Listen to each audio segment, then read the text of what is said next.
Hello and welcome back to my channel. Today I'm going to be talking about some supplements that you can take to help boost your fertility and your chances of getting that BFP. So first of all, I'd like to talk about cervical mucus. Cervical mucus is really important. It's one of your baselines that you should be very aware of when trying to conceive a baby.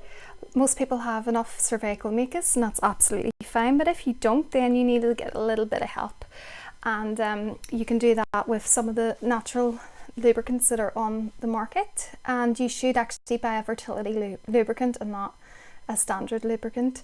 But I should definitely reiterate that if you have enough of your own cervical mucus, please do not use any lubricant, because what your body provides is ideal and perfect, and that is the best environment for the sperm.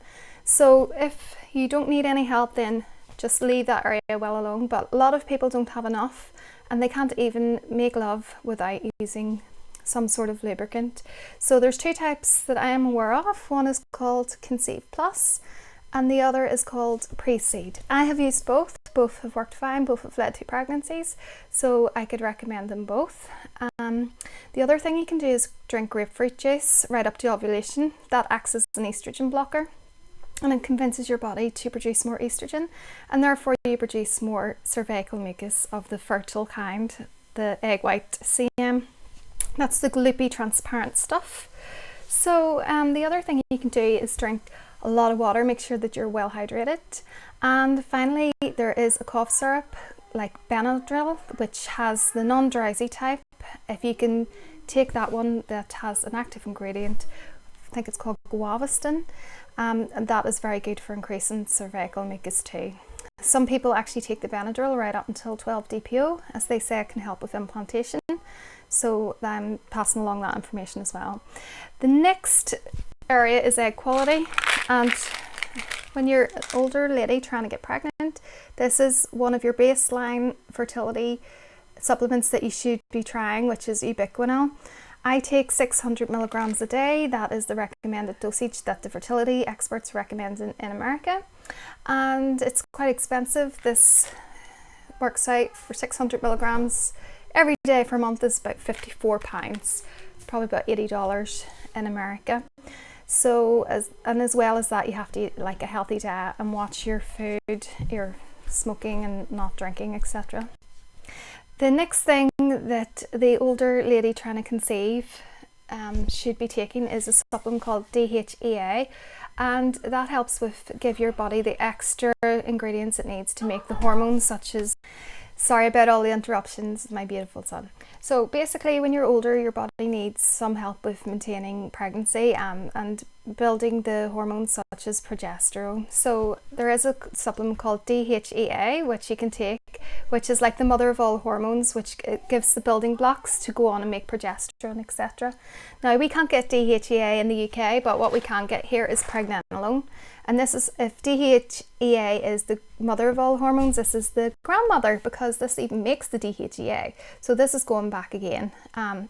I've been taking this for 2 months and I have noticed an increase in my basal body temperature. It is now increased. So I can safely say that this is helping to increase my progesterone. So that's really good to take that. I take about 5 or 10 milligrams of that a day, not very much at all. So next, for hormone support, we have natural progesterone cream. This is one by Wellsprings, but there's many companies who make natural progesterone cream. You can take that from ovulation or from your big fat pregnancy result. If you take it from ovulation, it's said to help with implantation. It helps to build up the womb lining. So it's up to you. I've tried both. You can try both. And but if you are older, then I would recommend that you are taking some sort of natural progesterone cream. I take around 90 milligrams of progesterone in the morning and in the evening. Okay, next is a supplement called nicotiniamide, and this is not a very well known one because it's just one that I've recently found out about. But vitamin B3 could prevent miscarriages and defects, a study has found. This is published in the Irish Times, and I'll just read a little bit. Scientists in Australia have identified major cause of miscarriages and multiple birth defects that could cause miscarriages So, the article is scrolled down. So basically, people who have deficits in this vitamin D3, then they're more likely to go on and have miscarriages, or they're going to go on and have birth defects. So if you look up that study as well, and that's online as well, that study, that newspaper article was 11th of August 2017 in the Irish Times. So I take that. They say that you take this during pregnancy as well. Next, when you're an older woman, they recommend taking aspirin, baby aspirin. So baby aspirin, 75 milligrams, or if you're in America, I think they come in 80 milligrams. Take one of those a day from just after ovulation, really, to support a pregnancy. Some women take it before they actually get pregnant too. So that's another very important one to take, because when we get older, our blood gets more sticky, and if we take the aspirin, then it increases the blood flow to the womb and helps implantation with the baby. So next we have folate. Folate is the more bioavailable form of folic acid, and a lot of people can't process the folic acid, and they need the actual folates because they have a gene mutation. You might be one of these people. I recommend that if you are an older lady, don't take any chances and buy the more expensive folate, and take that before you actually try and conceive. Get that into your system. This has been shown to reduce the risk of miscarriages and birth defects as well. So this is a very important one to be taken. And this is 5 milligrams.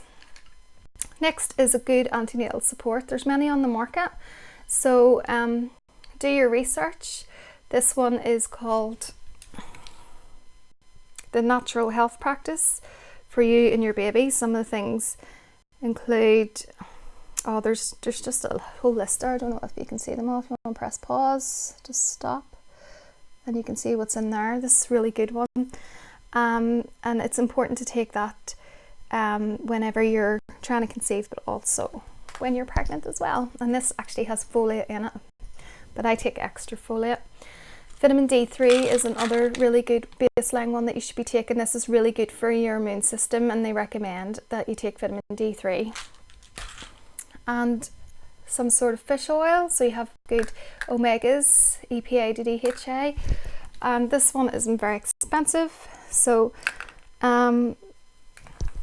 you can get cheaper ones if your budget doesn't allow it. Iron tablets I take because of my low iron, so I've been taking iron tablets prescribed by the doctor. To help implantation, a lot of people take pineapple core because it has an enzyme called bromelain, but you can buy a supplement called bromelain as well. This comes in 500 milligrams, which is too strong to take for implantation purposes. In fact, that would actually cause uterine contractions, so I would split that tablet and take a fifth of it. So you only really need about 80 or 90 milligrams, and I would take that for about 6 days after ovulation. So those are all of the supplements that I have been taking. The other thing that I also take is something called turmeric tea. Turmeric contains a active ingredient called curcumin, and if I take a teaspoon of turmeric, open a capsule of curcumin, heat it with a little bit of coconut oil, a pinch of pepper, a pinch of ginger to increase the bioavailability of the curcumin, and then heat it with a little milk, and then stir it up, and then serve it with a spoonful of honey tea as tea, golden tea. It's lovely once you get used to it, and that is a really good anti-inflammatory. It acts as a natural corticosteroid, so that's a really good thing to take as well. It's also very good for preventative medicine for your health. Prevents Alzheimer's, prevents depression. It's excellent really to reduce overall inflammation in the body. So that was another one to take. The other thing about successful implantation is to make sure that you have a really good womb lining ready for baby to implant. So it's important that during the lead up to ovulation that you drink a glass of pomegranate juice every day. That's an excellent antioxidant, and that will lead to a nice good womb lining. And also if you take a cup of raspberry leaf tea, that's really good too for toning the uterus. and this has been shown to increase the endothelium lining of the womb, and so implantation is more likely if you have a good thick womb lining. Ascorbic acid is another one. It mops up all the free radicals, and it's really good for reducing overall inflammation if you take that as well from ovulation. I take magnesium too. I just take a half a teaspoon of that going to bed. I also take melatonin, which is also really good for egg quality. I take about 3 milligrams a day when I can't sleep, so that's good because it acts as a free radical and helps reduce inflammation and helps the egg quality as well. So that is another thing that you could be taking. Okay, so those are my baseline supplements for fertility. So you've got 4 strands to consider. You've got to make sure your cervical mucus is there. Is there enough of it?